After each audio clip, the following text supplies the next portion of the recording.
राधे राधे दोस्तों। आज हम आपको सुनाएंगे तीन बहनों की कहानी।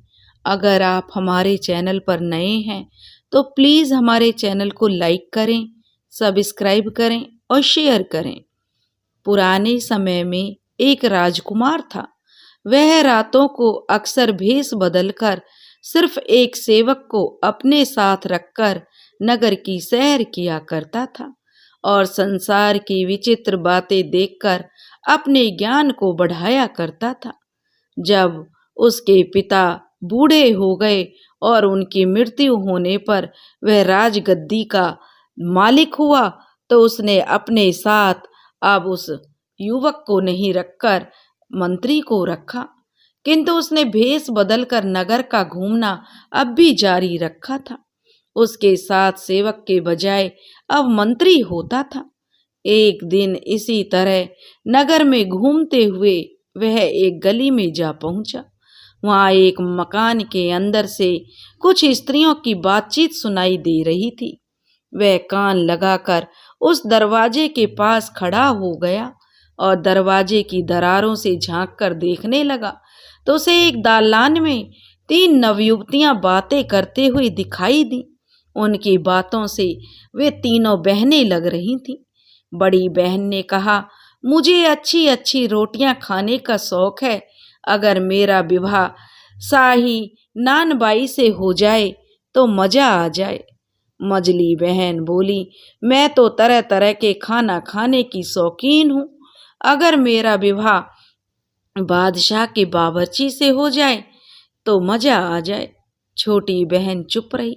उनकी बहनों ने छोटी से पूछा तो उसने कहा, मेरा काम नौकर चाकरों से नहीं चलेगा। मैं तो स्वयं बादशाह से शादी करना चाहती हूँ। मैं तो इतना चाहती हूँ कि बादशाह से मेरे एक बेटा पैदा हो।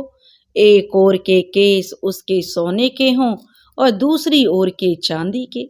जब वह बालक रोए तो उसकी आंखों से आंसुओं की जगह मोती गिरे। जब वह हंसे तो उसके होठों में कलियां खिली हुई मालूम हो।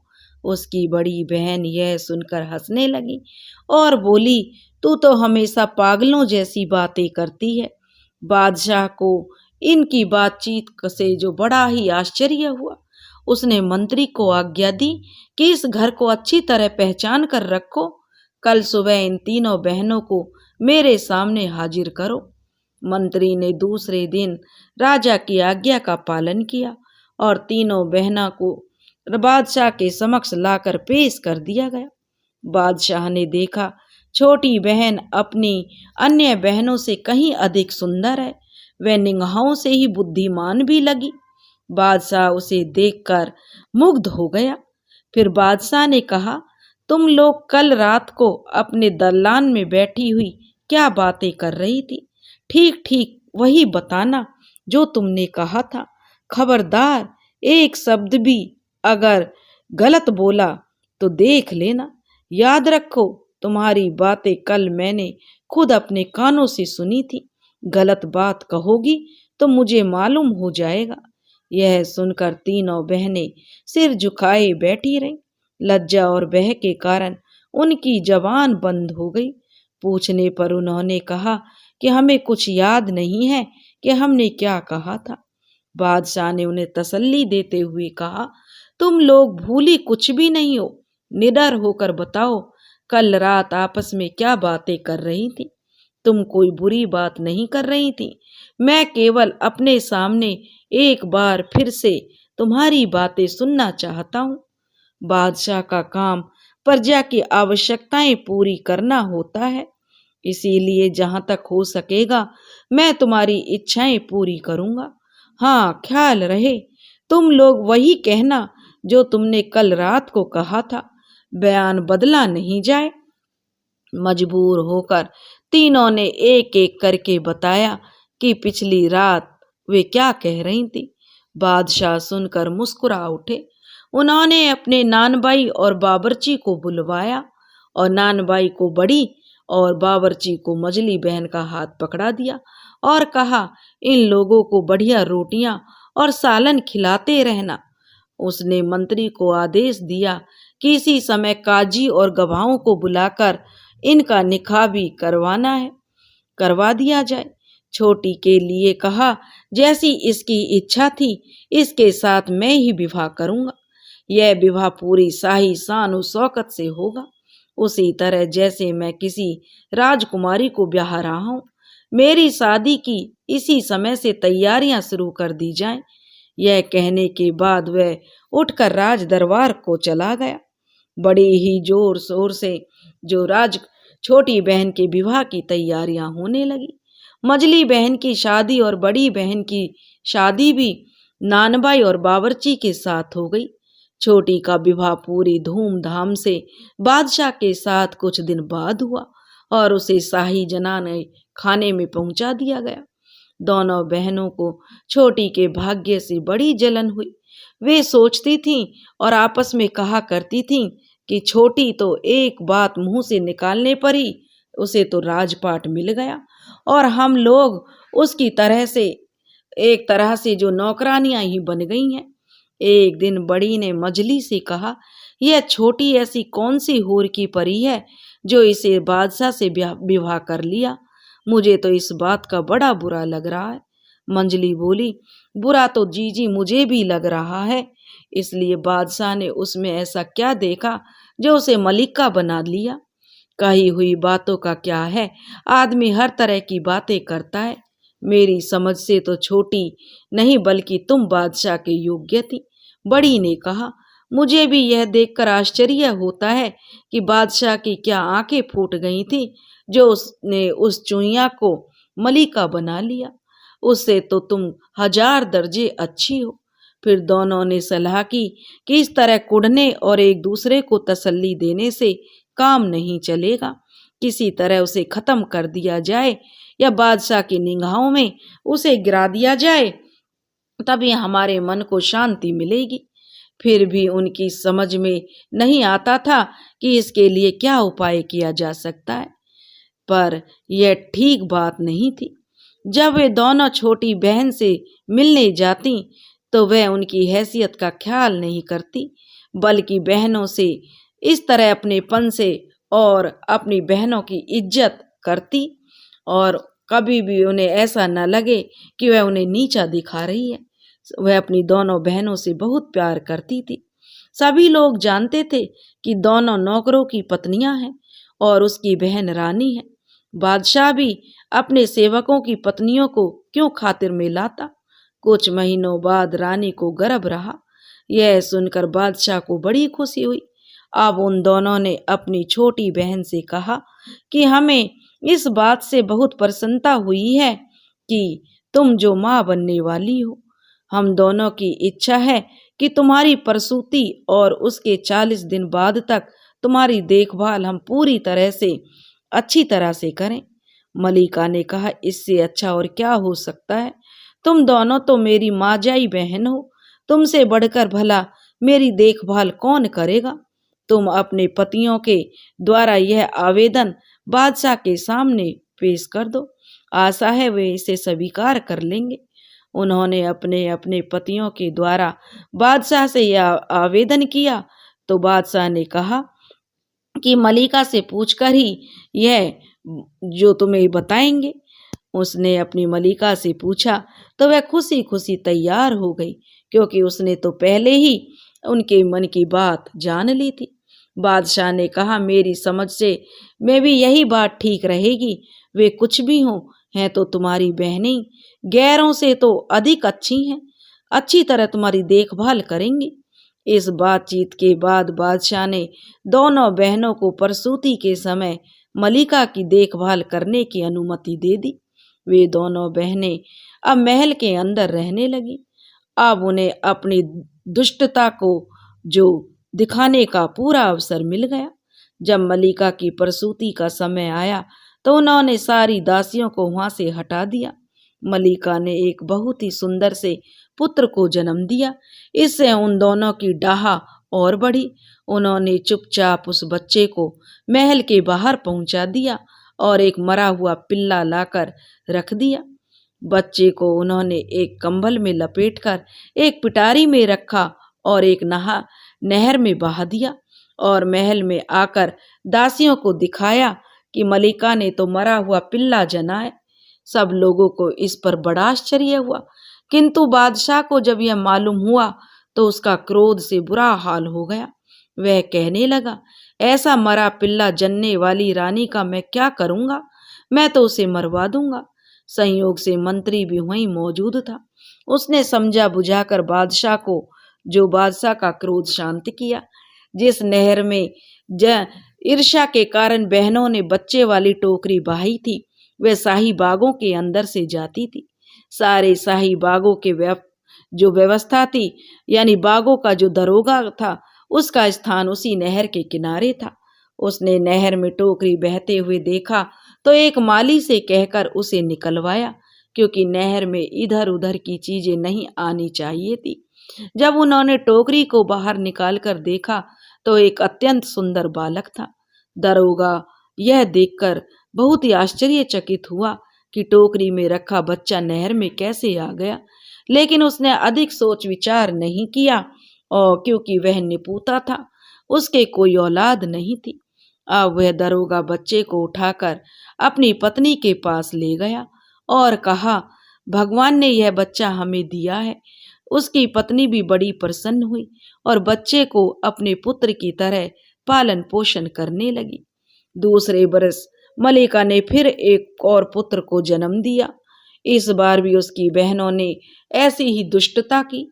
बच्चे को बाहर ले जाकर नहर में बहा दिया और मलिका के नीचे एक मरी हुई बिल्ली का बच्चा लाकर रख दिया। महल में फिर मातम सा छा गया और बादशाह का क्रोध फिर आसमान छूने लगा और उसने मलिका का वध कराने की बात फिर कही।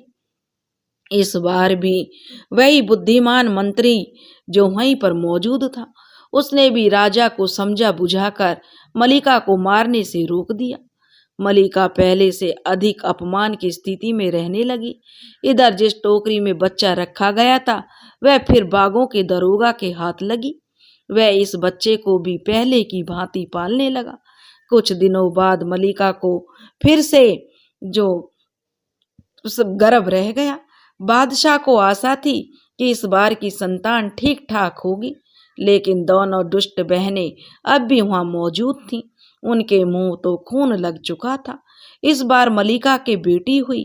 मलिका की बहनों ने उसे भी नहर में बहा दिया।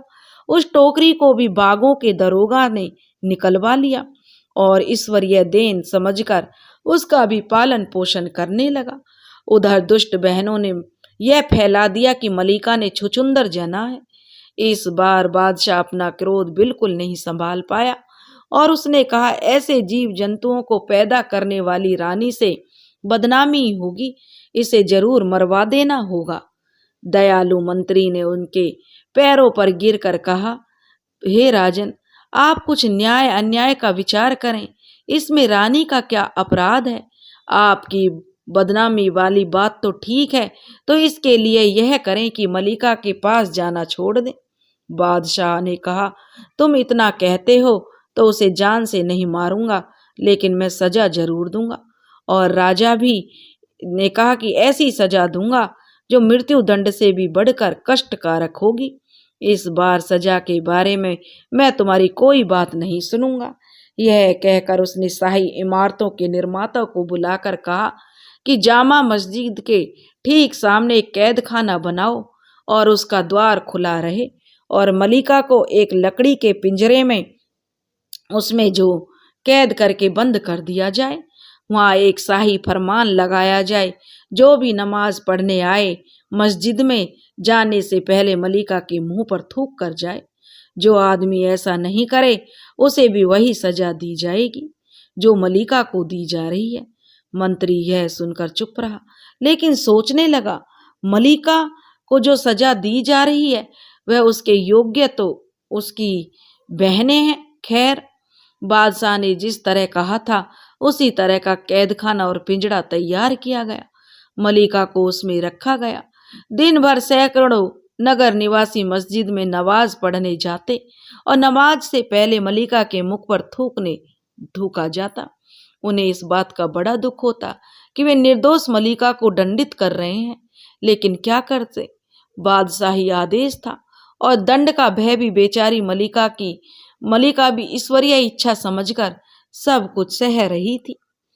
उसके पुत्रों और पुत्री को, जिनके जन्म से भी वह अभिज्ञ थी, बागों का दरोगा और उसकी पत्नी बड़े प्यार से और सावधानी से पाल पोस रहे थे।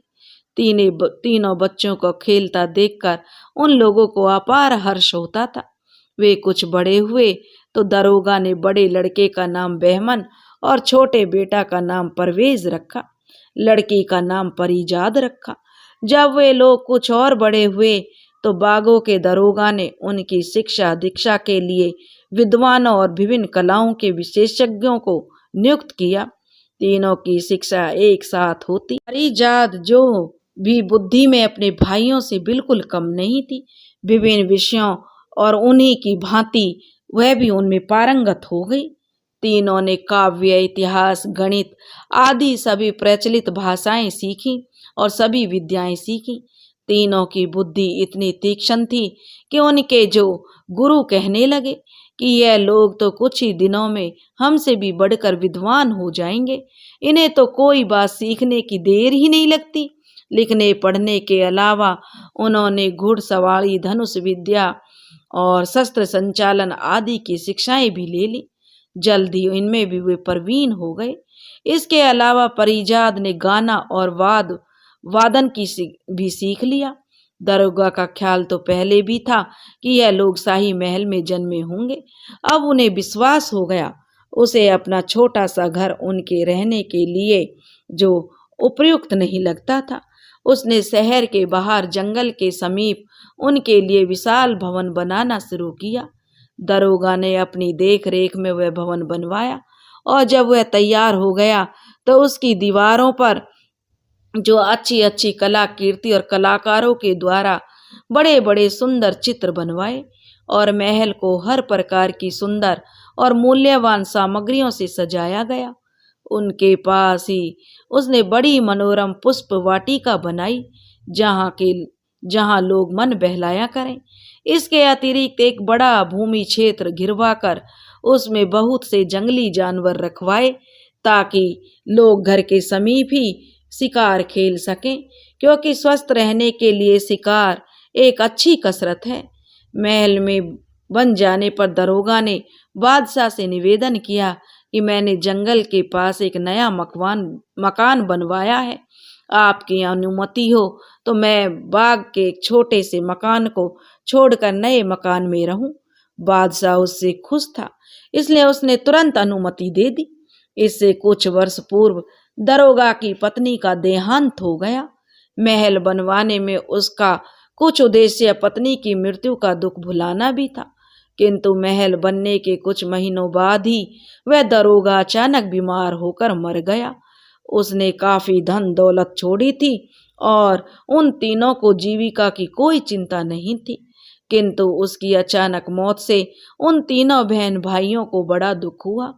अंत समय में वह इन तीनों से इससे अधिक कुछ न कह सका कि आपस में मिलजुल कर रहना।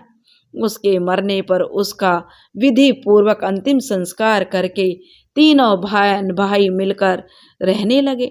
दोनों भाइयों को एक प्रतिष्ठित राजपद भी मिल गया। फिर भी उनकी बादशाह से भेंट नहीं होती थी। एक दिन दोनों शहजादे शिकार खेलने को गए। परिजाद घर में अकेली थी, सिर्फ उसकी एक दासियां उसके साथ थीं। उसी समय एक धर्म जो वृद्धा थी, वह बहुत बूढ़ी थी, वह वहां आकर कहने लगी, बेटी नमाज का समय है, अनुमति दो तो अंदर आकर नमाज पढ़ लो। परिजात ने तुरंत अनुमति दे दी। जब वह नमाज पढ़ चुकी तो परिजात के इशारे पर दासियों ने उस बुढ़िया को सारा महल दिखाया। इससे खुश होकर उसने कहा, निसंदेही जिसने यह महल बनवाया है वह अपने कार्य का विशेषज्ञ था। मकान दिखाने के बाद दासियों ने उस बुढ़िया को परिजात के पास ले आई। परिजात ने कहा, बैठिए आप जैसी धर्मनिष्ठ महिला का साथ करके मैं स्वयं को भाग्यशाली मानती हूँ। बुढ़िया ने नीचे फर्श पर बैठना चाहा, लेकिन परिजात ने उसे खींचकर अपने तखत पर अपनी बगल में बिठा लिया। बुढ़िया ने कहा, मालकिन, मेरी आपके साथ बैठने की हैसियत तो बिल्कुल नहीं है, लेकिन आपका अनुरोध टाल भी नहीं सकती, इसलिए बैठ रही हूँ। परिजात बुढ़िया के से जो उसके गांव परिवार आदि के बारे में बातें करने लगी। कुछ देर बाद परिजात की दासियों ने जलपान उपस्थित किया, जिसमें तरह तरह की रोटियां, हरे फल, सूखे मेवे, नान, कुलचे थे। कई प्रकार की मिठाइयां भी थी। परिजात ने कई चीजें अपने हाथ से उठाकर उस बुढ़िया को दी और कहा, अम्मा, अच्छी तरह पेट भर कर खाओ। बहुत देर से अपने घर से चली हो, थक भी गई होंगी और रास्ते में कुछ खाया भी नहीं होगा। बुढ़िया ने कहा, बेटी, तुम जुग जुग जियो। इतनी सुशील कोई अमीर जादी हो सकती है, यह बात तो मैं सोच भी नहीं सकती। मैं निर्धन हूँ, ऐसी स्वादिष्ट वस्तुएं खाने की मेरी आदत नहीं है, लेकिन तुमने इतने प्यार से, इतने आदर से कह रही हो तो मैं खुशी से इन्हें खाऊंगी। मैं इसे भगवान की दया समझती हूँ, उसने मुझे तुम्हारा घर दिखाया। नाश्ता करने के बाद परिजात ने बुढ़िया से और भी अधिक बातें की, क्योंकि वह कई विषयों की जानकारी उसे मालूम हुई होती थी। उसे बुढ़िया से धर्म और ईश्वर भक्ति के बारे में कई प्रश्न पूछे, जिनका उसने बहुत अच्छी तरह से उत्तर दिया। फिर परिजात ने बुढ़िया से पूछा, अम्मा, मेरे महल और बाग वगैरह के बारे में तुम्हारी क्या राय है? क्या और भी कोई ऐसी वस्तु है जो तुम्हारी राय में यहाँ होनी चाहिए? बुढ़िया ने कहा, बेटी, यह प्रश्न मुझसे ना करो तो अच्छा है। मैं कहूंगी तो तुम कहोगी कि यह तो 2 टके की बुढ़िया मेरे महल और बाग में नुक्स निकालती है। परिजात ने जोर देकर कहा, मैं ऐसा कुछ नहीं कहूंगी। तुम जो कुछ भी कमी इसमें समझती हो वह मुझे जरूर बताओ, मैं उसे पूरा करने की कोशिश करूंगी। बुढ़िया ने कहा, यहाँ सब कुछ ठीक है, किंतु मेरी समझ में यहाँ पर 3 चीजें और आ जाएं तो संसार में तुम्हारा बाग अद्वितीय हो जाएगा, लेकिन उनका मिलना कठिन है। एक तो बुलबुल हजार दांसता है, वह बोलता है तो हजारों चिड़ियां जमा हो जाती हैं और उसके स्वर में स्वर मिलाने लगती हैं। दूसरा एक गाने वाला पेड़ है, उसके पत्ते मोटे और चिकने हैं। जब हवा चलने पर पत्ते एक दूसरे से रगड़ खाते हैं तो उनसे मधुर संगीत निकलता है। इस संगीत को हर कोई सुनने वाला मुग्ध हो जाता है। और तीसरी वस्तु है वह सुनहरा पानी। उसकी एक बूंद किसी बर्तन में रख दी जाए तो वह बर्तन अपने आप भर जाता है और फिर उसमें से एक फुहारा निकलता है जो कभी नहीं रुकता, क्योंकि वह पानी लौटकर उसी बर्तन में गिरता है। परिजात बोली, अम्मा, तुम्हें इन चीजों के बारे में इतने विस्तार से पता है तो यह भी जानती होंगी ये वस्तुएं कहाँ मिलती हैं। मुझे बताओ, मैं उनकी प्राप्ति का प्रयत्न करूंगी। बूढ़ी मैया ने कहा, पूरा हाल तो मैं नहीं बता सकती, लेकिन इतना बता सकती हूँ, इस देश में कहीं भी यह चीजें मिल सकती हैं। यहाँ से कोई व्यक्ति अमुक दिशा में जाए और सीधा चलता जाए तो 20 दिन की यात्रा के बाद जो पहला व्यक्ति उसे मिले उससे पूछे कि यह तीनों वस्तुएं कहाँ मिलेंगी, वही आगे की राह बताएगा। अच्छा बेटी, बुढ़िया कहने लगी, अब मुझे काफी देर हो गई है, अब मैं चलूंगी।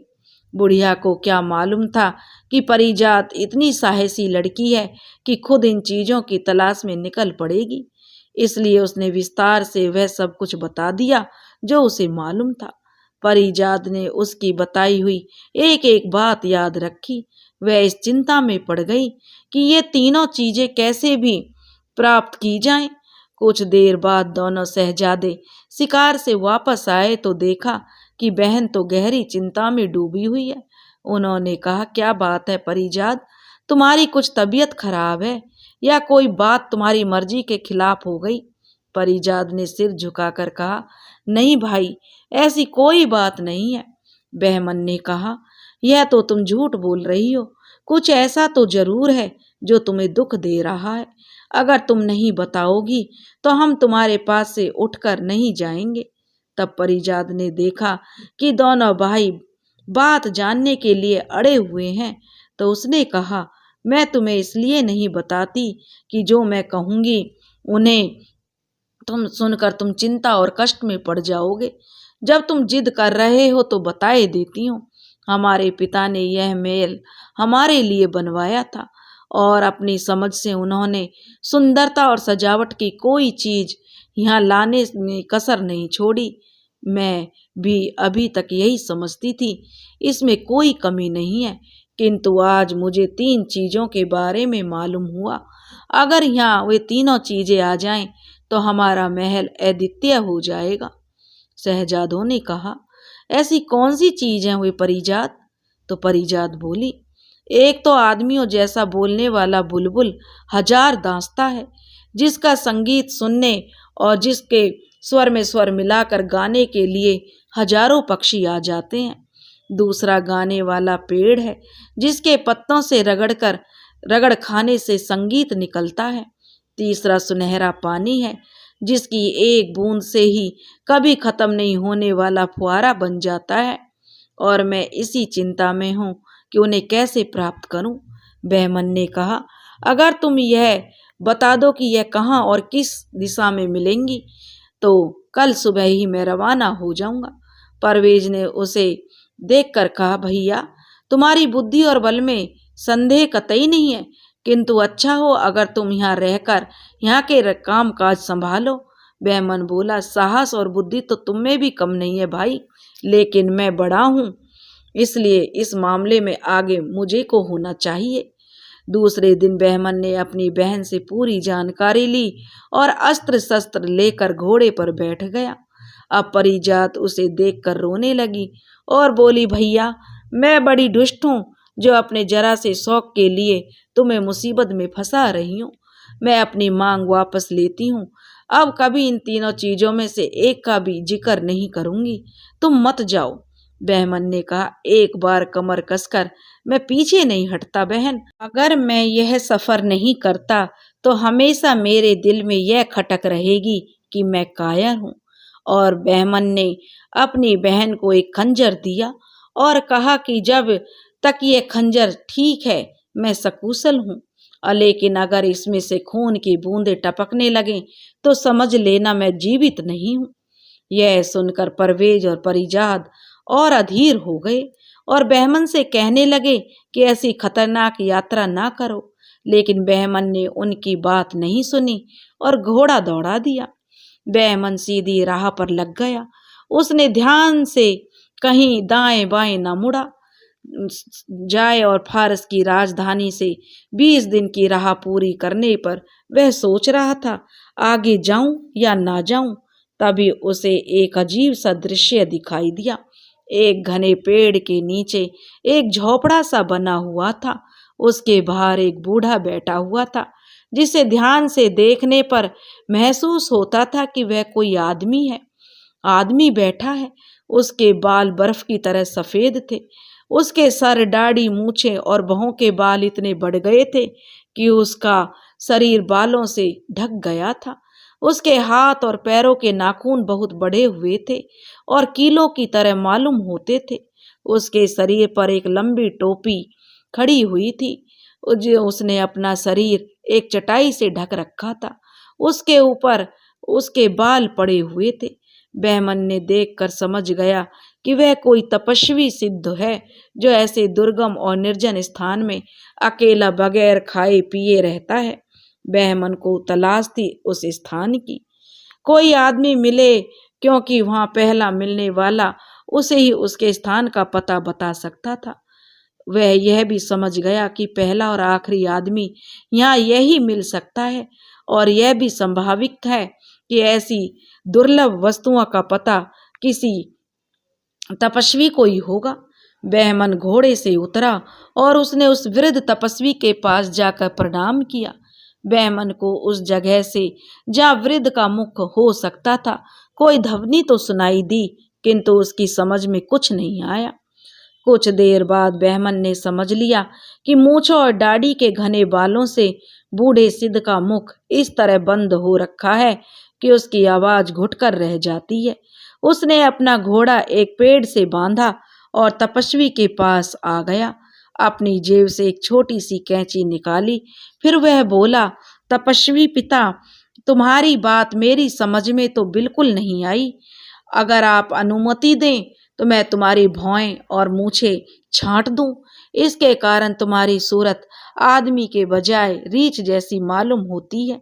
इनके कारण इसलिए तपस्वी ने इशारे से उसे अनुमति दे दी। बैमन ने उनकी भौं और मूछों को काट डाला। तपस्वी का चेहरा बिल्कुल बदल गया। शहजादा बहमन बोला, तपस्वी पिता, अगर मेरे पास दर्पण होता तो मैं तुम्हें दिखाता कि हजामत के बाद यही नहीं हुआ कि तुम रीछ के बजाय आदमी लगो, बल्कि तुम बूढ़े के बजाय जवान भी लगने लगे हो। तपस्वी इस प्रकार की बातें सुनकर मुस्कुराया और बोला, बेटा, मैं तुम्हारी सेवा से प्रसन्न हूँ। अब बताओ कि इतनी दूर किस लिए आए हो तुम? ताकि तुम्हारे उद्देश्य की सिद्धि के लिए मैं जो कुछ मदद कर सकता हूँ वह करूं। बैमन बोला, तपस्वी जी, मैं बहुत दूर से बुलबुल हजार दास्ता गाने वाला पेड़ और सुनहरा पानी लेने आया हूँ। आप कृपया करके मुझे बताएं कि वह वस्तुएं मुझे कहाँ और कैसे मिलेंगी। बूढ़े यह सुनकर सिर झुका लिया और बहुत देर तक चुपचाप बैठा रहा। बैमन ने फिर कहा, तपस्वी पिता, तुमने मौन क्यों साध लिया? अगर तुम्हें नहीं मालूम तो कह दो कि नहीं जानता, मैं किसी और से पूछ लूंगा। तपस्वी ने कहा, मुझे मालूम है पुत्र, लेकिन मैं तुम्हें इसलिए नहीं बताना चाहता कि तुम्हारी सेवा के बदले तुम्हें मुसीबत में नहीं डालना चाहता। बैमन ने कहा, यह क्या बात हुई? सिद्ध ने कहा कि यहाँ जहाँ यह चीजें हैं वहाँ का मार्ग बड़ा ही कठिन है। तुम्हारी तरह बीसियों आदमियों ने वहाँ जाने की राह मुझसे पूछी है, लेकिन कोई भी वापस नहीं लौटा। इसलिए मैं तुमसे कहता हूँ, जहाँ से आए हो वहाँ वापस चले जाओ। बैमन ने कहा, मैं वापस जाने के लिए यहाँ तक नहीं आया हूँ। मुझे अपना कार्य पूरा करना है, इसमें चाहे मेरी जान ही क्यों न चली जाए। अपने उद्देश्य में असफल होकर मैं कायरों की तरह जीना नहीं चाहता। अभी तक कोई शत्रु मुझे हरा नहीं सका। जिसकी मौत आई होगी वही मेरी राह में रोड़ा अटकाने आएगा। तुम केवल इतनी कृपा करो, मुझे राह बता दो। आगे की पूरी जिम्मेदारी मेरी। तुम मेरे युद्ध कौशल पर विश्वास तो करो। तपस्वी ने कहा, बेटे, यही तो मुश्किल है कि मैं तुम्हें युद्ध कौशल दिखाने का अवसर ही नहीं मिलेगा। तुम्हें जो शत्रु मिलेंगे वे सामने से मुकाबला नहीं करते, बल्कि छुपे तौर पर वार करते हैं। शहजादे ने कहा, मैं छुपे तौर पर वार करने वालों से भी निपटना जानता हूँ। आप मुझे वहां जाने वाला राह तो बताइए। तपस्वी ने उसे बहुत समझाया, लेकिन जब देखा कि बहमन किसी तरह अपनी जिद छोड़ता नहीं नजर नहीं आ रहा, तब तक राह नहीं मालूम कर लेगा, हरगिज नहीं टलेगा। तो उसने अपने झोले से एक गेंद निकाली और कहा, मुझे तुम्हारी जो जिंदगी का अफसोस हो रहा है, लेकिन तुमने जिंद पकड़ ली है तो अपना भला बुरा तुम ही जानो। तुम सवार होकर इधर को जाओ और उस गेंद को भूमि पर गिरा दो। यह गेंद खुद ही लुढ़कने लगेगी और तुम इसी के पीछे पीछे चले जाना। जब तक यह लुढ़कती रहे तब तक तुम चलते रहना। एक पहाड़ के नीचे जाकर यह गेंद रुक जाएगी। वहां तुम रुककर घोड़े से उतर जाना और घोड़े की लगाम उसकी गर्दन पर डाल देना ताकि वह वहीं ठहरा रहे। तुम फिर पहाड़ पर चढ़ना। तुम अपने दोनों ओर काले पत्थर जो काफी अधिक मात्रा में देखोगे, उन पर ध्यान मत देना। इसके अलावा अपने पीछे से आते हुए बहुत से अपशब्द और धमकियां तुम्हें सुनाई देंगी। यह बहुत जरूरी है कि तुम इन गलतियों को जो अनदेखा कर देना। अगर तुमने एक बार भी डरकर पीछे की ओर देखा तो तुम और तुम्हारा घोड़ा दोनों काले पत्थर बन जाएंगे। तुम्हें राह में मिलने वाले काले पत्थर भी तुम्हारी तरह उन तीनों चीजों की खोज में जाने वाले आदमी थे। पीछे देखने के कारण वे पत्थर बन गए। अगर तुम कुशलता पूर्वक पहाड़ की चोटी पर पहुंच गए तो वहां एक वृक्ष पर टंगा हुआ पिंजड़ा मिलेगा जिसमें गाने वाली चिड़िया मौजूद है। उस चिड़िया की बातों से भी डरना नहीं और उसने गाने वाले पेड़ और सुनहरे पानी का पता पूछना, वह तुम्हें बताएगी यह चीजें कहाँ मिलेंगी। इन सब चीजों को पाने के बाद तुम्हारी राह में कोई खतरा नहीं रहेगा। मैंने यह सब तुम्हें जरूर बता दिया है, लेकिन अब भी मैं यही कहता हूं कि तुम वापस लौट जाओ। मैं साफ देख रहा हूं तुम वहां तक नहीं जाओगे, काला पत्थर बनकर रह जाओगे। बहमन ने कहा, अब जो होगा सन्यासी महाराज, वह तो होकर ही रहेगा, मैं पीछे तो लौटता नहीं।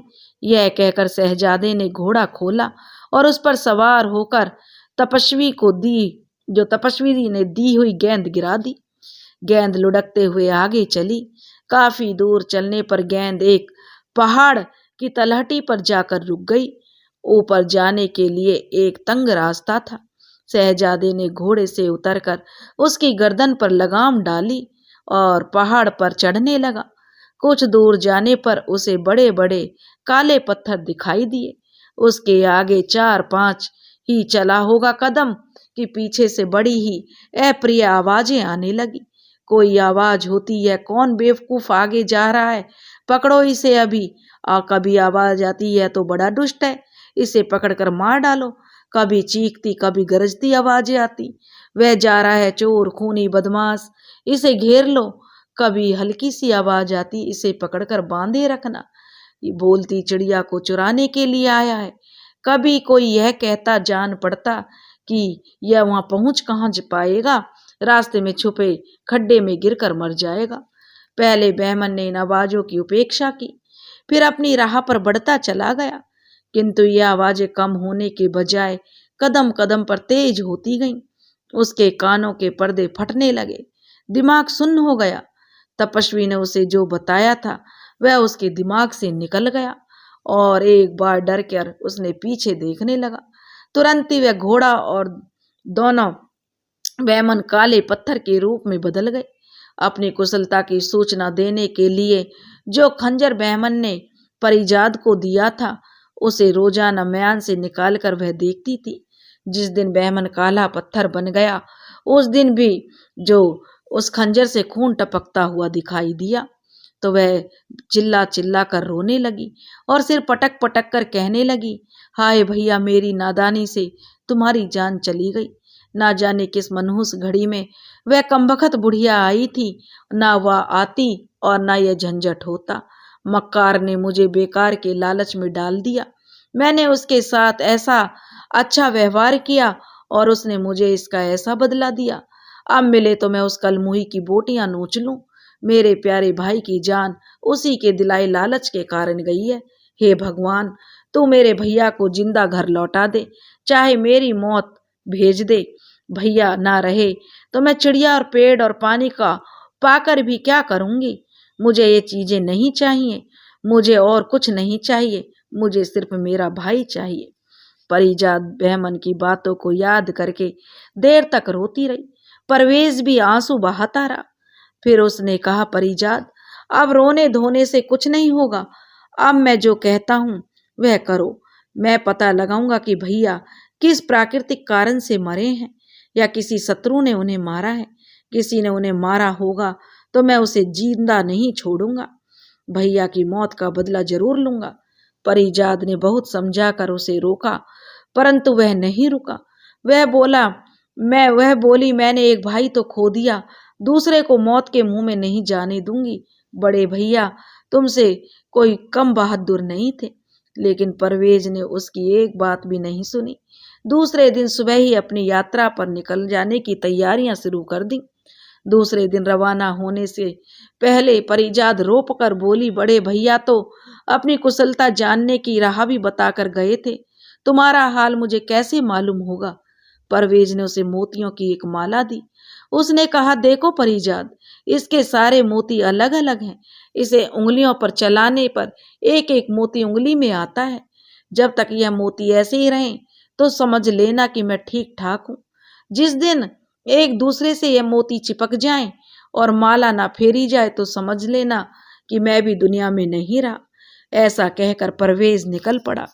20 दिन की यात्रा के बाद वह भी वहीं पहुंच गया जहां सिद्ध तपस्वी बैठा था। उसने आदर पूर्वक सिद्ध को प्रणाम किया और पूछा, क्या आप बता सकते हैं मुझे बोलने वाली चिड़िया और गाने वाला पेड़ और सोने का पानी कहाँ मिल सकता है? तपस्वी ने कहा, बेटा, वह राह तो बहुत खतरनाक है। तुम वहां जाने का इरादा ना करो और यहीं से वापस लौट जाओ। वहां से अभी तक जितने भी लोग गए हैं, आज तक कोई वापस नहीं आया। 1 महीने से भी कम हुआ है। तुम्हारी शकलो सूरत का एक नौजवान मेरे राख रोकने पर भी उधर गया था, वह भी लौट कर नहीं आया। परवेज ने कहा, वह मेरा बड़ा भाई था और यह जो मुझे मालूम है कि अब वह जीवित नहीं है, लेकिन मैं यह नहीं जानता कि वह कैसे मरा। किसी प्राकृतिक कारण से मरा या किसी दुश्मन ने उसे मार डाला।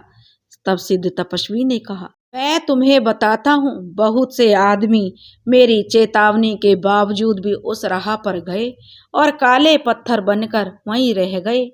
तुम्हारे भाई के साथ भी यही हुआ है। तुम मेरी बात मानो और लौट जाओ, वरना तुम भी काला पत्थर बनकर यहाँ हमेशा पड़े रहोगे। परवेज ने कहा, मैं आपका आभारी हूँ कि आप मेरे शुभ चिंतक हैं, लेकिन मैं आगे पांव बढ़ा चुका हूँ, पीछे नहीं हट सकता। आप मुझे वह रास्ता अवश्य बताएं। सिद्ध ने कहा, मैं तुम्हारे साथ चल सकता तो कोई बात नहीं थी, किंतु बुढ़ापे के कारण मैं जा नहीं सकूंगा।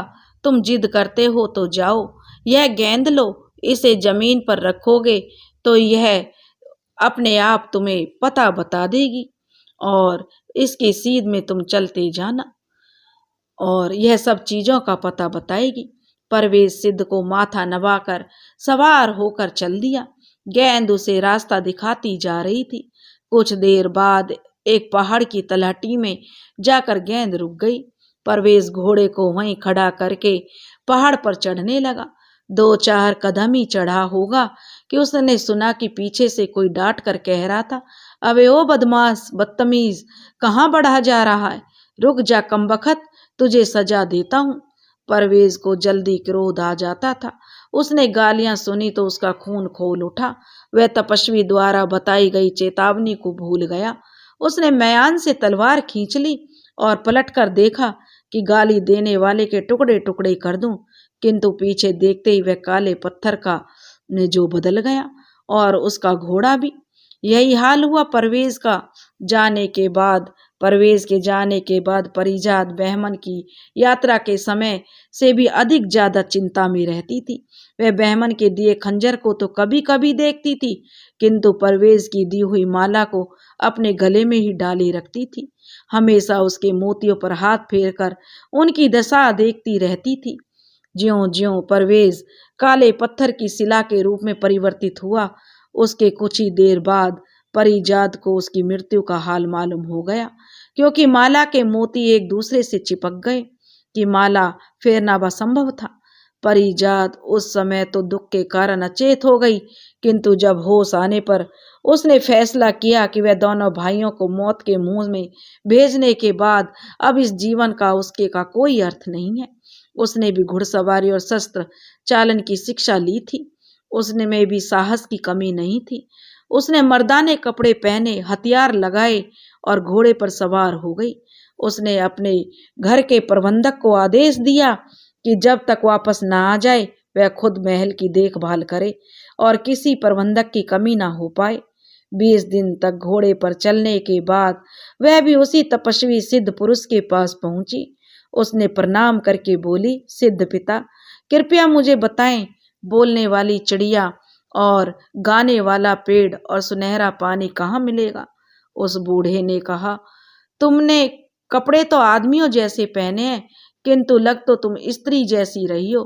तुम्हारी आवाज बता रही है, मुझे मालूम है ये चीजें कहाँ मिलेंगी, लेकिन तुम उन्हें क्यों पूछ रही हो? परिजात बोली, जब मैंने उनके बारे में सुना है तभी से मैं उन्हें पाने की इच्छा रखती हूँ। तपस्वी ने कहा, है तो वे चीजें संग्रहित करने के लिए ही और उन्हें प्राप्त करने का मार्ग लेकिन बहुत खतरे वाला है। तुम लड़की हो, तुम्हारे लिए अच्छा यही है कि अपनी इच्छा पर संयम रखो और उन्हें प्राप्त करने का विचार छोड़ दो। बड़े बड़े बहादुर उस राह पर जाकर वापस नहीं लौटे हैं। तुम घर लौट जाओ। परिजात बोली, तपस्वी पिता, 20 दिन चलकर तो मैं यहाँ पहुंची हूँ और अब तो यहाँ से यूं ही वापस नहीं जा सकती। कृपया मुझे विस्तार से बताइए कि उस मार्ग में क्या क्या खतरे हैं, ताकि मैं उनसे निपटने का उपाय ढूंढ सकूं। मेरा विचार है कि अगर मैं सोच समझकर आगे बढ़ूंगी तो हर तरह के खतरे का सामना कर सकूंगी। आप कृपया मेरा मार्गदर्शन करें। वृद्ध तपस्वी ने परिजात को वे सारी बातें बताईं जो उसने बहमन और परवेज को बताई थी। उसने कहा, खतरे सिर्फ तब तक हैं जब तक कोई पहाड़ की चोटी पर न पहुंच जाए। फिर तुम्हें बातें करने वाली चिड़िया मिलेगी और वह तुम्हें गाने वाला पेड़ और सुनहरे पानी के स्थानों के बारे में बताएगी। लेकिन पहाड़ चढ़ने के समय अप्रिय और कटु शब्द सुनाई देंगे। रास्ते में काले पत्थर जो बने हुए हैं वे आदमी ही हैं। उन तीनों चीजों की खोज में यहाँ आए थे, किंतु गालियां और धमकियों से डरकर वे अपने क्रोध को काबू नहीं कर सके और पीछे देखते ही काले पत्थर की शिला बन गए। परिजात ने कहा, मतलब यह है कि केवल शब्द और किसी का कुछ नहीं बिगाड़ सकते अगर कोई पीछे मुड़कर ना देखे। सिद्ध पिता, आप विश्वास करें, यदि मैं स्त्री हूं तो भी सुने हुए किसी शब्द से विचलित नहीं होंगी। मैं ना तो उन आवाजों से भयभीत होंगी और ना ही उन पर क्रोध करूंगी। मैं पूरा आत्म संयम रखूंगी। इसके अलावा मैं अपने दोनों कानों में कसकर रुई ठूस लूंगी ताकि मुझे उनकी आवाजें सुनाई ही ना दे। सिद्ध बाबा ने मुस्कुराकर कहा, बेटी, मालूम होता है कि तुम्हारे भाग्य में ही लिखा उन तीनों को पाना। इतने लोग वहां गए हैं, किंतु यह उपाय किसी को अभी तक नहीं सूझा। बस सब कुछ इस बात पर निर्भर है कि चाहे जो कुछ भी हो जाए, वे आदमी पर उनकी बातों का असर अपने मन पर ना पड़ने दे। परिजात ने कहा, विश्वास रखिए सिद्ध पुरुष, मैं आपकी दी हुई सलाहें पूरी तरह मानूंगी। अब आप यह बता दीजिए कि पहाड़ को कौन सा रास्ता जाता है। बूढ़े तपस्वी ने कहा, बेटी, तुम बहुत होशियार हो, बहुत मुझे मालूम है लगता है, लेकिन मैं एक बार फिर भी तुम्हें सलाह देता हूँ कि घर लौट जाओ। परिजात आगे जाने की जिद पर अड़ी रही तो बूढ़े ने मजबूर होकर अन्य लोगों की तरह उसे भी मार्ग प्रदर्शन करने वाली गेंद दे दी और कहा, बेटी, इसे भूमि पर डाल दो। यह अपने आप लुढ़कती हुई पहाड़ के नीचे जाकर रुक जाएगी। तुम वहीं घोड़े से उतरना और पहाड़ पर चढ़ना शुरू करना। परिजात ने वह गेंद लुढ़काई तो वह गेंद चलते चलते पहाड़ की तलहटी में जाकर रुक गई। अब परिजात धीरे धीरे पहाड़ पर चढ़ने लगी। उसके पीछे आवाजें होने लगी, किंतु कानों में रुई ठुसी हुई होने के कारण उसे सुनाई नहीं दी। वह बढ़ती गई। फिर पीछे से आने वाली आवाजें और तेज हुईं। यह आवाजें भी उसे धीमी सुनाई दी और उसने अपने मस्तिष्क को बिल्कुल भी विचलित नहीं होने दिया। फिर उसे गालियां सुनने को मिली जो स्त्रियों के लिए होती हैं। बड़ी अपमानजनक होती थी गालियां। परिजात को एक क्षण तो बुरा लगा, किंतु फिर भी वह उन गालियों पर हंस पड़ी। इस तरह उस भयानक चढ़ाई को दृढ़ता और से उसने पूरी कर लिया और उसके शिखर पर पहुंच गई। शिखर पर पहुंची तो देखा एक पिंजड़े में एक सुंदर चिड़िया मधुर स्वर में गा रही है। परिजात को देखते ही वह सिंह की तरह गरज कर बोली, ए लड़की, खबरदार, मेरे पास नहीं आना। परिजात इस पर हंसने लगी और दौड़कर चोटी पर पहुंच गई। वहां भूमि समतल थी। उसने दौड़कर चिड़िया का पिंजरा अपने हाथ में रखा और बोली, चिड़िया रानी, आज से मैं तुम्हारी मालकिन हूँ और तुम मेरे कब्जे में रहोगी। फिर उसके कानों की रुई निकाल दी। चिड़िया बोली, तुम ठीक कह रही हो। अब मैं सदैव तुम्हारी सेवा और हित की साधना करती रहूंगी। मैं पिंजड़े में बंद रहती हूँ, इसलिए संसार की कोई बात ऐसी नहीं है जो मुझे मालूम नहीं है। तुम्हारा हाल इतना जानती हूँ जितना तुम भी नहीं जानती होंगी। मेरे कारण तुम्हें बहुत ही लाभ मिलेगा। अब तुम मेरी स्वामिनी हुई और मैं तुम्हारी सेवा करना मेरा धर्म है। इस समय तुम बताओ कि मुझसे क्या चाहती हो। मैं बगैर ना नुकुर के उसे पूरा करूंगी। चिड़िया की बातों से परिजात को बहुत प्रसन्नता हुई। उसने अपने भाइयों के विनाश का बड़ा दुख भी था। उसने चिड़िया से कहा, मुझे तुमसे बहुत सारी बातें पूछनी है। सबसे पहले यह बताओ, मुझे सुनहरा पानी कहाँ मिलेगा? चिड़िया ने जो मार्ग बताया उस पर चलकर परिजात सुनहरे पानी के कुंड तक पहुंची और एक चांदी की सुराही में उसे अपने साथ ले गई। अच्छी तरह पानी भरकर ले आई। फिर उसने चिड़िया से गाने वाले पेड़ के बारे में पूछा तो चिड़िया ने कहा, तुम्हारे पीछे की ओर एक बड़ा सा जंगल है। यह जंगल बहुत दूर नहीं है, उसी में गाने वाला पेड़ मिलेगा। तुम्हें आसानी से मालूम हो जाएगा कि कौन सा पेड़ है, क्योंकि संगीत सिर्फ उसी से निकल रहा होगा। परिजात ने कहा, यह तो ठीक है, लेकिन मैं उस पेड़ को उखाड़ कर लाऊंगी कैसे? चिड़िया बोली, पेड़ नहीं उखाड़ना है, तुम सिर्फ एक टहनी तोड़कर ले आओ। जब तुम अपनी वाटिका की भूमि में उसे लगाओगी तो वह कुछ ही समय में पूरे वृक्ष के रूप में परिवर्तित हो जाएगा।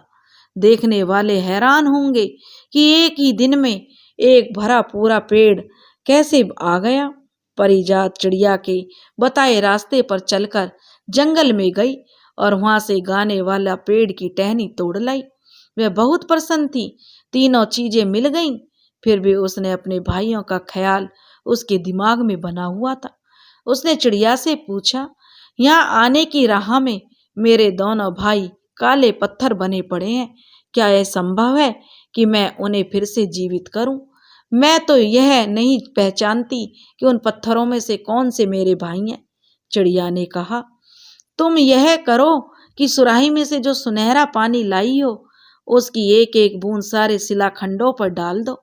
वे सभी लोग अपने पूर्व रूप में आ जाएंगे और उनके घोड़े भी। उन्हीं में से तुम्हारे जो भाई होंगे वे भी फिर से जीवित हो जाएंगे और उन्हें तुम पहचान लेना। शहजादी चिड़िया की बातें सुनकर प्रसन्न हो गई और पिंजड़ा, सुराही और टहनी लेकर पहाड़ से उतरने लगी। जहां भी काले पत्थर दिखाई दिए उसने उन पर एक एक बूंद सुनहरा जल छिड़क दिया। सारे पत्थर आदमी बन गए। उनके घोड़े भी असली रूप में आ गए। इन लोगों में बैमन और परवेज भी थे, जो अपने अपने घोड़ों के साथ जिंदा हो उठे। परिजात दोनों भाइयों को पहचान कर उनके गले लगकर रोने लगी। फिर उसने कहा, तुम्हें मालूम है तुम्हारा क्या हाल था? उन्होंने कहा कि हमें तो ऐसा लग रहा था जैसे हम लोग सो रहे थे और अभी अभी सोकर उठे हैं। परिजात ने कहा, तुम्हें कुछ याद है? तुम लोग मेरे लिए बोलने वाली चिड़िया और गाने वाला पेड़ और सुनहरा पानी लेने आए थे और यहाँ आकर अपने काम को और मेरी याद को भूलकर सोने में लगे रहे। दोनों भाई अचकचा कर उसे देखने लगे तो उसने कहा, महानुभावों, तुम लोग सो नहीं रहे थे। तुम काले पत्थर की चट्टान बनकर यहाँ पड़े हुए थे। तुमने आते समय बहुत सी काली चट्टानें देखी होंगी। अब देखो, उनमें से कोई मौजूद नहीं है यहाँ। यह सब लोग जो यहाँ दिखाई दे रहे हैं, ये वही चट्टानें बने हुए थे। तुम्हें ताज्जुब हो रहा होगा कि तुम सबके सब जी कैसे उठे। जब मुझे चिड़िया, पानी और पेड़ की टहनी मिल गई तो इनके मिलने से भी तुम्हारे बगैर मुझे बुरा लग रहा था। मैंने अपनी इसी चिड़िया से पूछा, क्या करूं? तो उसने कहा कि सुनहरे पानी की एक एक बूंद सभी चट्टानों पर डालकर उन्हें फिर से जीवित कर लो। मैंने इस समय यही किया है। यह सुनकर बहमन और परवेज तो धन्य धन्य कर ही उठे। अन्य लोग भी कहने लगे, तुमने हमें जीवन दान दिया है, हम आजीवन तुम्हारे आभारी रहेंगे और तुम्हारी आज्ञा का पालन करेंगे। परिजात बोली, मैंने तुम लोगों पर कोई एहसान नहीं किया है। मैं अपने भाइयों को जिंदा करना चाहती थी। उसमें अगर तुम्हारा भी लाभ हो गया तो यह तो खुशी की बात है। अब तुम लोग अपने अपने निवास स्थानों के लिए प्रस्थान करो। जब वह घोड़े पर चढ़ी तो बहमन ने चाहा कि पिंजड़ा और आदि सारी चीजें अपने घोड़े पर ला दे ताकि परिजात को बोझ हल्का हो। परिजात ने कहा, चिड़िया की मालिक तो मैं हूँ, वह मेरे पास रहेगी। तुम लोग चाहो तो एक टहनी और दूसरा पानी की सुराही ले लो। इसलिए बहमन ने टहनी और परवेज ने सुनहरे पानी की सुराही ले ली। फिर अन्य जो लोग जीवित हुए थे वे भी अपने अपने घोड़े पर बैठे और सभी चलने को तैयार हुए, क्योंकि काफी दूर तक सभी का एक ही रास्ता था। परिजात ने कहा, तुम लोगों को जो सर्वश्रेष्ठ हो वह इस समूह का नायक बनकर आगे चले। सभी लोगों ने एक स्वर में कहा, सुंदरी, तुमसे श्रेष्ठ कौन होगा? तुम हमारी जीवन दायिनी हो, तुम्हें आगे चलो। परिजात शालीनता से बोली, मैं अवस्था में सबसे छोटी हूँ और किसी प्रकार भी दल की नेत्री बनने के योग्य नहीं हूँ, किंतु तुम लोग विवश कर रहे हो तो तुम्हारे प्रति आभार प्रकट करते हुए मैं दल के आगे चलती हूँ। यह दल आगे बढ़ा।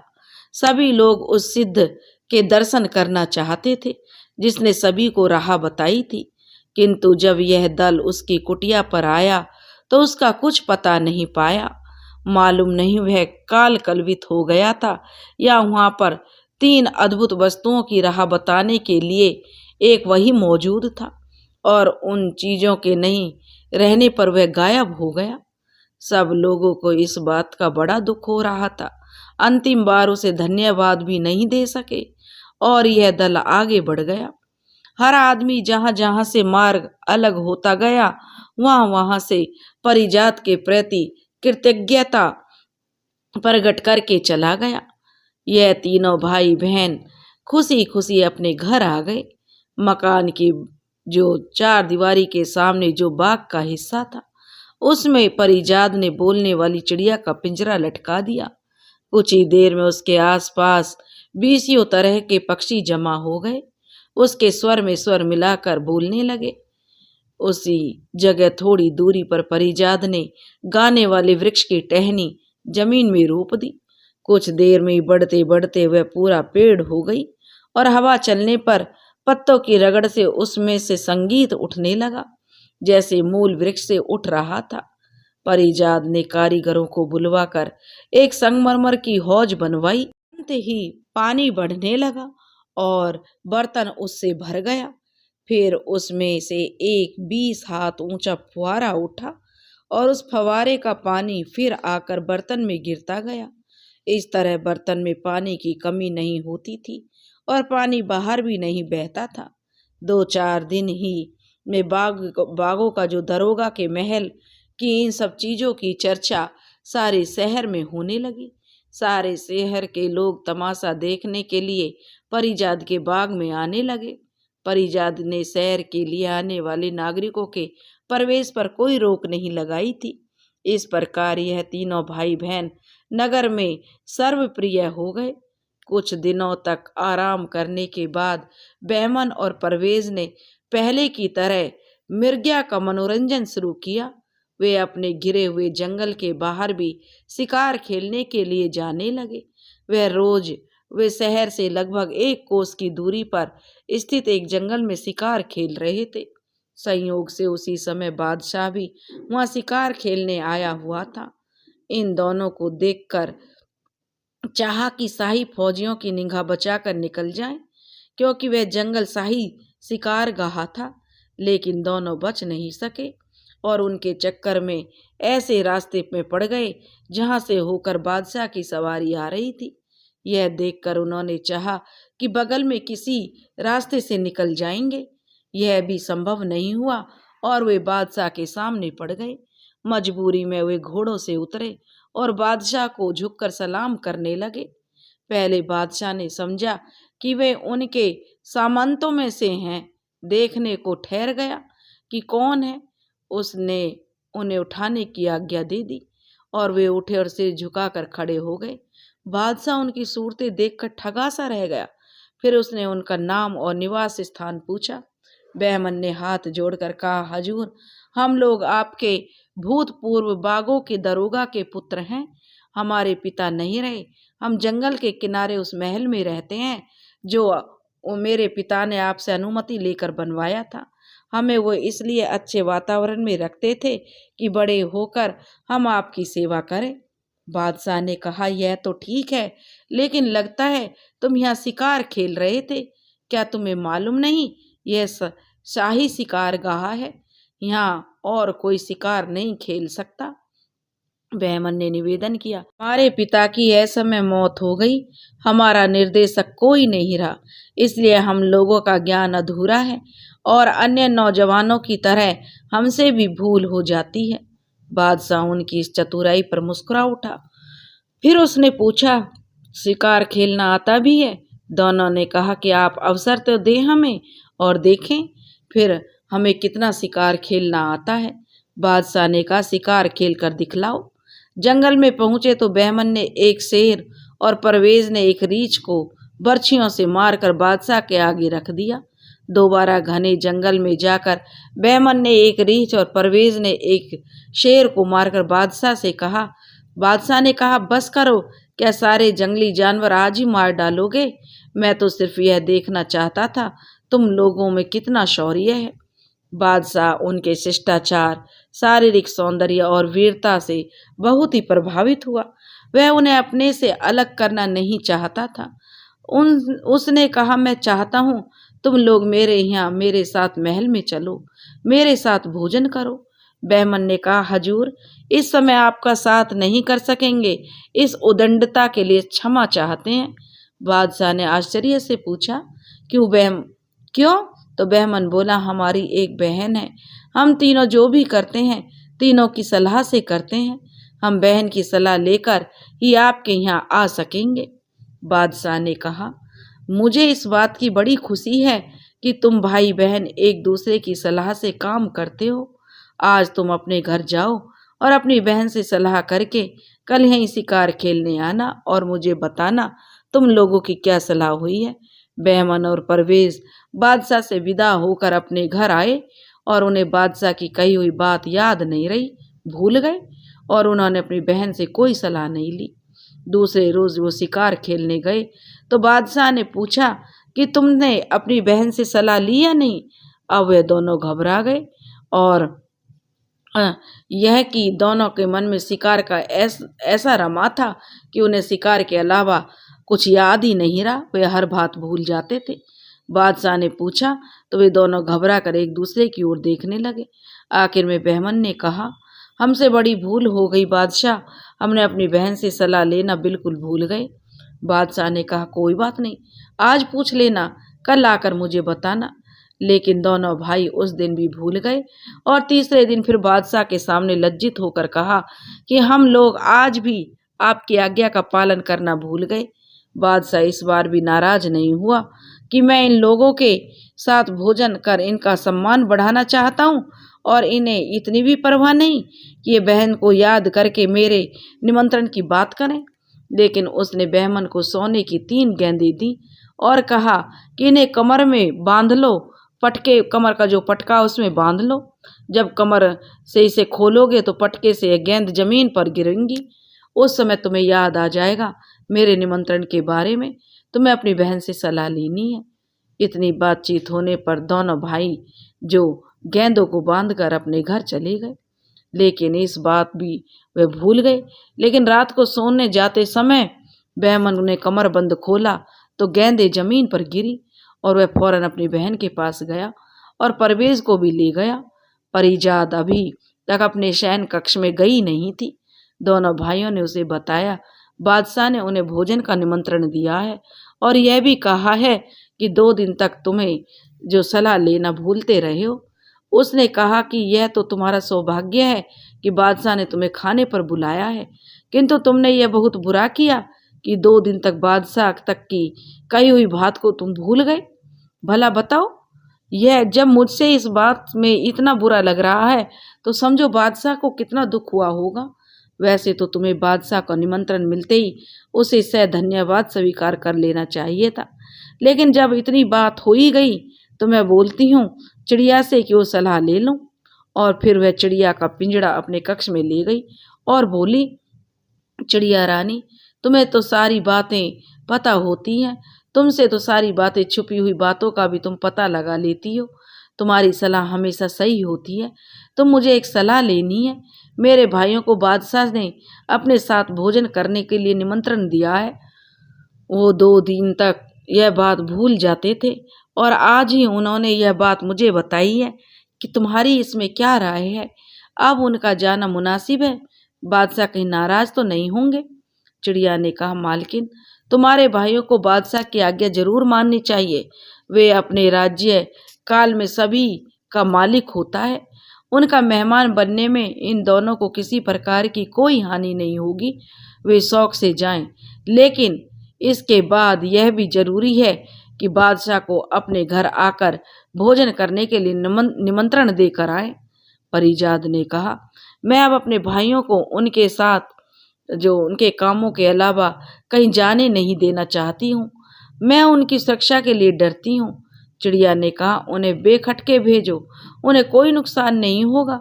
परिजाद ने कहा, अच्छा, जब बादशाह यहाँ आए तो मैं उनके सामने निकलूं या नहीं? चिड़िया ने कहा, इसमें कोई हर्ज नहीं है। हर बादशाह अपनी प्रजा के लिए पिता के समान होता है और पिता के सामने जाने में किसी को झिझक नहीं होनी चाहिए। परिजाद ने इसके बाद अपने भाइयों से कहा कि तुम बादशाह का निमंत्रण स्वीकार कर लो, लेकिन उसके बाद उससे एक बार यहाँ भोजन करने के लिए भी कहो। दूसरे दिन शिकारगाह में बादशाह ने उससे पूछा, आज तुमने अपनी बहन से पूछा या आज भी भूल गई? बहमन कहने लगा, हम आपकी आज्ञा से बाहर नहीं हो सकते।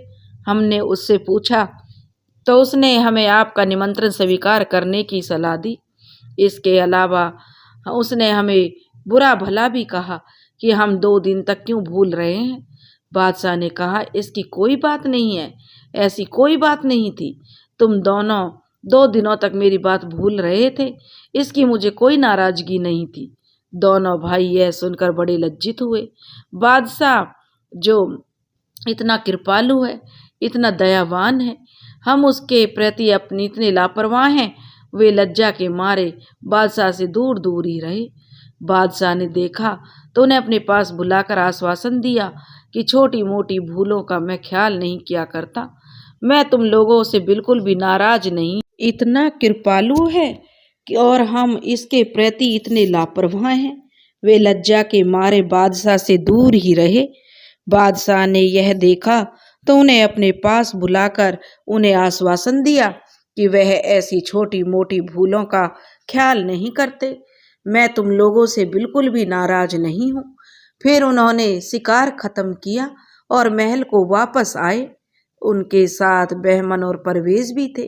बादशाह ने इन दोनों की ऐसी खातिरदारी की कि कई दरबारी और सरदारों को ईर्ष्या होने लगी कि इन अजनबियों के प्रति बादशाह इतना दयावान क्यों है। किंतु महल के कर्मचारी और सेवक और अन्य उपस्थित प्रजाजन यानी उन्हें भी इस बात का आश्चर्य था कि इन नव परिचितों का इतना सम्मान हो रहा है। दोनों राजकुमारों के रंग रूप और आचार व्यवहार से प्रभावित थे। उनमें आपस में बातें होती थीं कि बादशाह ने जिस मलिका को पिंजड़े में कैद कर रखा है, उसके पेट से बच्चा पैदा होते तो इतने ही बड़े होते। खैर, जब बादशाह महल में आया तो भोजन का समय हो गया। दास दासियों ने सोने के पात्रों में भोजन परोसा। बादशाह ने बहमन और परवेज को बैठने का इशारा किया और वे जानते ही नहीं थे कि बादशाह के साथ कैसे भोजन किया जाता है। शाही रीति आदाब बजाकर भोजन के आसन पर बैठने के बजाय वे सीधे अपने आसनों पर डट गए। बादशाह इस पर भी मुस्कुरा उठा। उसने भोजन के दौरान इन दोनों से बातें करके उनकी शिष्टता और ज्ञान की परीक्षा ली, जिसमें वे दोनों अच्छी शिक्षा पाने के कारण पूरे उतरे। बादशाह सोचने लगा, अगर ऐसी कुशाग्र बुद्धि और वीर शहजादे उसके होते तो कितना अच्छा होता। उनके प्रति बादशाह का आकर्षण उनकी भली बातों से बढ़ता जा रहा था, किंतु वे भूले करते थे, उससे यह आकर्षण कम नहीं होता था। भोजन के बाद बादशाह उन्हें अपने मनोरंजन के कक्ष में लेकर गया और देर तक उनसे बातें करता रहा। लगता था कि उनकी बातें सुनने से बादशाह का जी नहीं भरा। फिर भी बादशाह ने गायन वादन आरंभ करने का आदेश दिया। अपने काल के सर्वश्रेष्ठ गायक और वादक को वहां उपस्थित हुए और उन्होंने अपनी श्रेष्ठ कला का प्रदर्शन किया। फिर नाच गाने का इंतजाम किया और रूपसी कलाकार नृत्यांगनाओं ने मनमोहक नृत्य दिखाकर सभी को प्रसन्न किया। फिर नाट्यकारों ने जो नाटक किए और यह कार्यक्रम कई घंटों तक चलते रहे। जब वे समाप्त हुए तो संध्या होने लगी थी। अब बहमन और परवेज ने अपने घर जाने की अनुमति मांगी। बादशाह ने कहा, कल तुम फिर मेरे शिकार गाह में मेरे साथ शिकार खेलने आना। शिकार के बाद कल भी मेरे साथ यहाँ भोजन करना।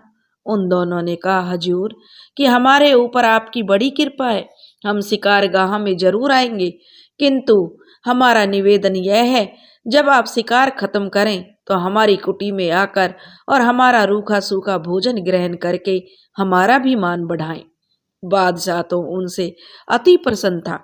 उसने तुरंत ही उनका निमंत्रण स्वीकार कर लिया। उनसे कहा, मुझे तुम्हारे यहाँ आकर बहुत प्रसन्नता होगी। मैं तुम्हारी बहन से मिलकर भी बहुत प्रसन्न हूँगा, क्योंकि तुम्हारी बातों से पता चलता है कि तुम बहुत ही बुद्धिमती और व्यवहार कुशल है तुम्हारी बहन। उसका मेहमान बनकर मुझे बड़ी खुशी होगी। बहमन और परवेज घर पहुंचते ही उन्होंने परिजाद को बताया कि बादशाह ने सभी के समक्ष हमारा बड़ा सत्कार किया और यह भी वादा किया है कि कल शिकार से लौटकर वह हमारे घर आएगा और यहाँ भोजन करेगा। उन्होंने कहा, हमने बादशाह को दावत तो दे दी है, लेकिन अब यह भी जरूरी है कि उसकी प्रतिष्ठा के अनुसार साज सामान और भोजन का प्रबंध किया जाए। परिजाद ने भाइयों के हौसले की प्रशंसा की और कहा, तुम लोग चिंता ना करो, मैं बोलने वाली चिड़िया से सलाह लेकर सब प्रबंध रखूंगी। फिर वह चिड़िया का पिंजड़ा अपने कमरे में लेकर गई। उसने चिड़िया को पूरा हाल बताया तो उसने कहा, चिड़िया ने, मालकिन, यह बड़े सौभाग्य की बात है कि बादशाह आ रहे हैं। तुम उनके स्वागत सत्कार का जो भी प्रबंध कर सको वह श्रेष्ठ होगा, किंतु मेरे कहने से एक विशेष भोजन बनाओ। तुम खीर का गाढ़ा शोरबा बनाओ और वह जिस प्याले में बादशाह के सामने लाया जाए उसमें शोरबे की तरह तरह की अनबिंधे मोती इस तरह बिछे हों जैसे पाक क्रिया के दौरान उसी सतह पर आ गए हों। परिजात ने हैरान होकर कहा, यह किस प्रकार का व्यंजन होगा? मेरी तो कल्पना में भी नहीं आता कि कोई व्यक्ति शोरबे के साथ मोती खा सकता है। बादशाह क्या कहेंगे? फिर अनबिंधे मोती मिलेंगे भी कहाँ से? चिड़िया ने कहा, मालकिन, यह बात मैंने सोच समझकर कही है, तुम इस बारे में बहस मत करो। मेरी यह बात जरूर मान लो। मोती कहाँ मिलेंगे यह मैं तुम्हें बताती हूँ। तुम अपने कृत्रिम जंगल में जाकर दाहिनी ओर के सबसे बड़े पेड़ की जड़ के पास की जमीन को खुदवाना, वहां से तुम्हें अपनी आवश्यकता से कहीं अधिक मोती मिल जाएंगे। परिजात को चिड़िया पर भरोसा था, उसने उसकी बात मान ली। दूसरे दिन सुबह 2 मजदूरों को लेकर वह उस जगह पर गई और उस वृक्ष के नीचे की जमीन खुदवाने लगी। खोदते खोदते एक फावड़ा एक बड़ी सी चीज से टकराया। होशियारी से खोदो मजदूरों, परिजात ने कहा। तो एक सोने का संदूकचा मिला। उसे बाहर लाकर खोला गया तो उसके अंदर ढकने तक अनबिंधे मोती भरे हुए थे। परिजात उन्हें पाकर बहुत खुश हुई। चिड़िया के ज्ञान पर उसका विश्वास और बढ़ गया। वह सोने का संदूकचा उठाकर अपने मकान की ओर चली। बहमन और परवेज को सुबह ही यह देखकर आश्चर्य हो रहा था कि वह इस समय मजदूरों के साथ कहाँ जा रही है। वह समय दोनों को संदूकचा लिए वापस आते देखकर और भी आश्चर्य में दोनों भाई पड़ गए। उन्होंने कहा, बहन, तुम सुबह सुबह कहाँ गई थी और यह संदूकचा कहाँ से लाई हो? सुबह जाते समय तो यह संदूकचा तुम्हारे हाथ में नहीं था। परिजात ने कहा, यह लंबी बात है, खड़े खड़े नहीं बताई जा सकती, अंदर चलो तो बताऊंगी। वे लोग उसके साथ घर के अंदर आए तो उसने देखा और कहा, कल मैंने जो बोलने वाली चिड़िया से सलाह ली थी कि बादशाह की खातिरदारी में क्या करना चाहिए, तो उसने सलाह दी और साज सामान और व्यंजन तो ऐसे ही हो ना जो बादशाहों के हों। अमीरों के खाने के होते हैं, लेकिन उसे एक प्याले में खीर का गाढ़ा शोरबा भी दिया जाए जिसकी सतह पर अनबिंदे मोती पड़े हों। मैंने बहुत विरोध करना चाहा कि बादशाह इसे मजाक समझेंगे और गुस्सा भी हो सकते हैं, लेकिन वह नहीं मानी, अपने सुझाव पर अड़ी रही। वह कहने लगी, यह अजीब बात करने के लिए मैं बहुत सोच समझकर तुमसे कह रही हूँ और आश्वासन देती हूँ, बादशाह नाराज नहीं होंगे। इस सब का नतीजा अच्छा ही निकलेगा। तुम जानते हो कि मुझे उसकी बात पर विश्वास है। उसी ने मुझे गाने वाला पेड़ और सुनहरा पानी दिलवाया है और उसी की सलाह से तुम दोनों को, तुम्हारे साथ और भी 20 आदमियों को दोबारा जिंदगी पा सके हो। इसलिए मैं उसकी किसी बात को नहीं टाल सकती। उसी की सलाह पर मैंने अपने जंगल के उस पेड़ की खुदाई कराकर मोतियों का डिब्बा लाई हूँ। बहमन और परवेज यह सुनकर चक्कर में पड़ गए और काफी देर तक सोचते रहे। अंत में उन्होंने यही ठीक समझा कि जो कुछ हो रहा है होने दिया जाए, और वे कहने लगे, बहन परिजाद, तुम हम दोनों से अधिक बुद्धिमान हो, इसमें भी संदेह नहीं है। वह चिड़िया बहुत सी ऐसी बातें जानती है जो संसार में कोई अन्य व्यक्ति नहीं जानता। इसलिए चिड़िया की बात मान लेनी चाहिए। बादशाह नाराज होगा तो देखा जाएगा। परिजाद ने जो बावर्चियों को आदेश दिया कि दोपहर तक राजाओं बादशाहों के लायक पूरा भोजन बनाओ। क्या बने यह भी तुम ही तय करो। सिर्फ एक चीज मेरे कहने से बनाना, वह है खीर का गाढ़ा शोरबा जिसकी सतह अनबिंदे मोतियों से पटी पड़ी हो। बावर्चियों ने यह सुनकर कहा, बड़ा ही आश्चर्य प्रकट किया कि खाने की चीजों में साबुत मोती डालने का क्या मतलब है। उन्होंने कहा, सरकार, हमने तो ऐसा खाना कभी देखा नहीं और ना ही कभी सुना है। हंसों के मोती चुगने की बात तो जरूर सुनी है, आदमियों को मोती खाते कभी नहीं सुना।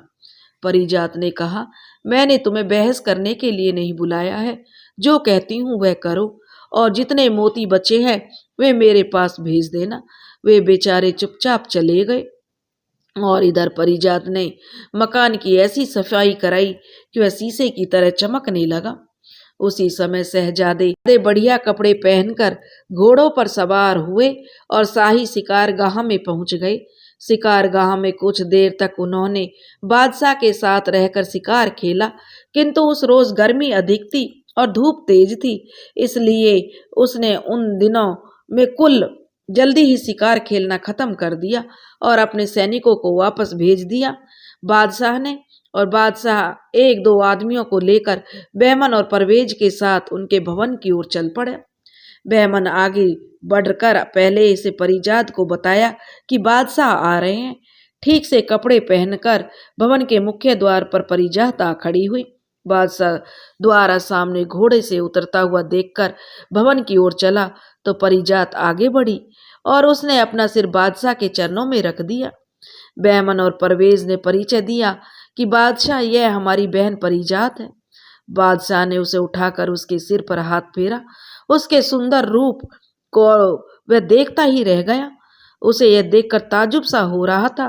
परिजात जैसी सकल सूरत उसकी जो धुंधली सी स्मृति उभर आई, किंतु वह समझ नहीं पा रहा था कि इसकी सूरत किससे मिलती है। इसके बाद परिजात बादशाह को भवन के अंदर ले गई। उसने बादशाह को अपने सुंदर और विशाल भवन को हर भाग को दिखाया। बादशाह ने पूरा भवन देखकर कहा, बेटी, तुमने अपने महल की सजावट और रखरखाव बहुत अच्छी कर रखी है। अब मुझे अपना बाग भी दिखाओ। कोई आदमी मुझसे तुम्हारे बाग की बड़ी तारीफ कर रहा था। परिजात ने उसे वहां जिसने भी मौजूद लोग थे एक ओर का दरवाजा खोला तो हरा भरा बाग दिखाई दिया। बाग में वैसे तो सब कुछ सुंदर था, किंतु बादशाह की नजर फवारे पर अटक गई। सुनहरा पानी काफी ऊंचाई तक उछल रहा था। बादशाह ने उसे पास से जाकर देखा, जिसमें यह सभी लोग आश्चर्यचकित होकर उसे देख रहे थे। परिजात उस फुहारे के पास गई और बादशाह ने कहा, इसके सुनहरे पानी का हौद कहाँ है और किस चीज में यह जोर से फवारा इतना ऊंचा उछलता है। यहाँ तो मुझे कोई चीज दिखाई नहीं देती, कोई हौज भी नहीं है। वह अपनी बात पूरी करने से पहले ही चौंक कर एक ओर देखने लगा। उसे बहुत ही सुमधुर संगीत की ध्वनि आ रही थी।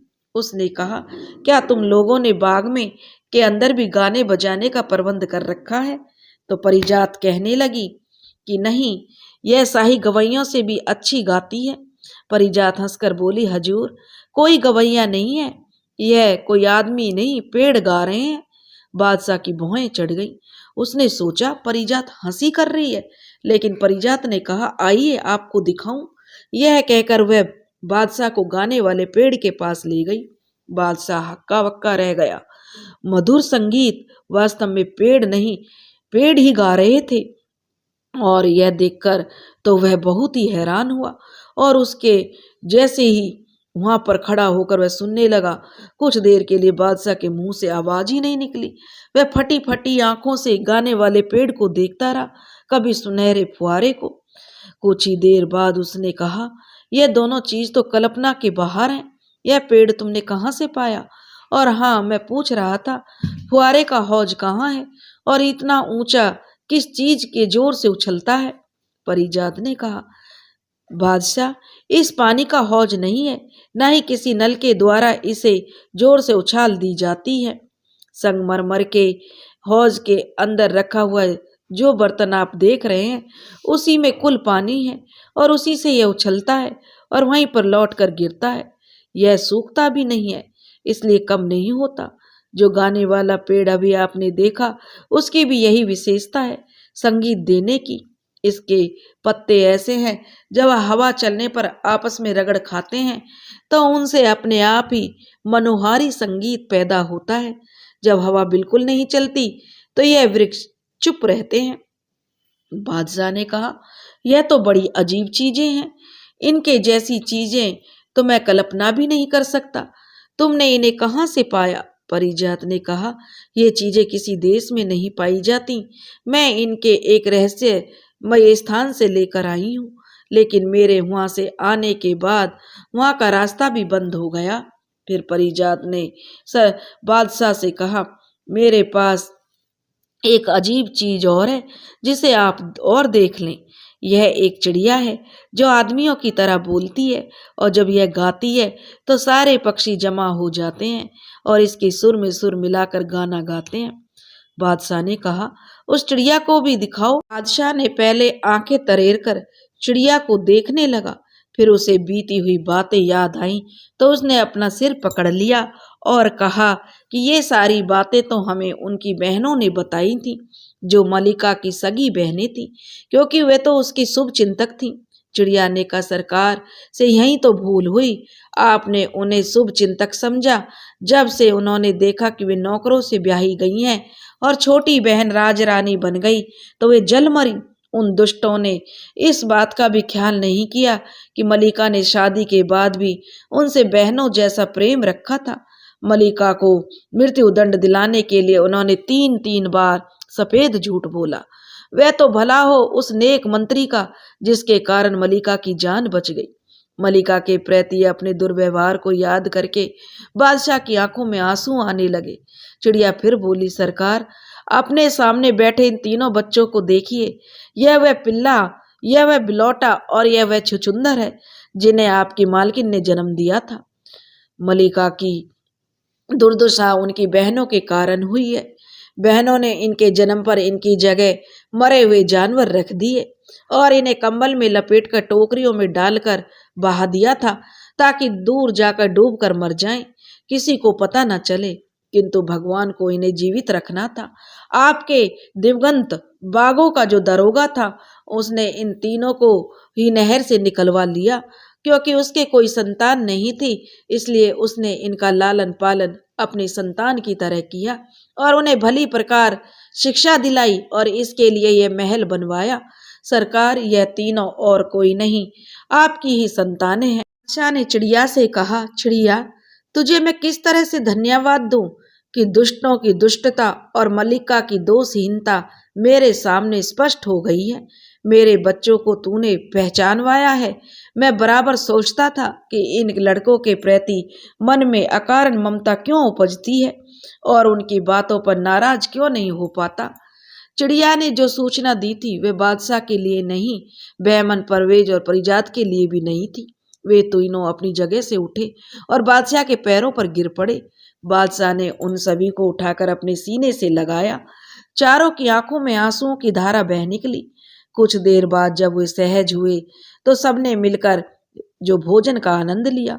कुछ देर बाद बातें करने के बाद बादशाह ने उनसे कहा, अब मैं महल में जाता हूँ, कल फिर वापस आऊंगा। कल तुम लोगों को मेरे ही नहीं अपनी माता के स्वागत के लिए भी तैयार रहना होगा। उसके बाद महल में रहने के लिए भी आपको तैयार रहना पड़ेगा।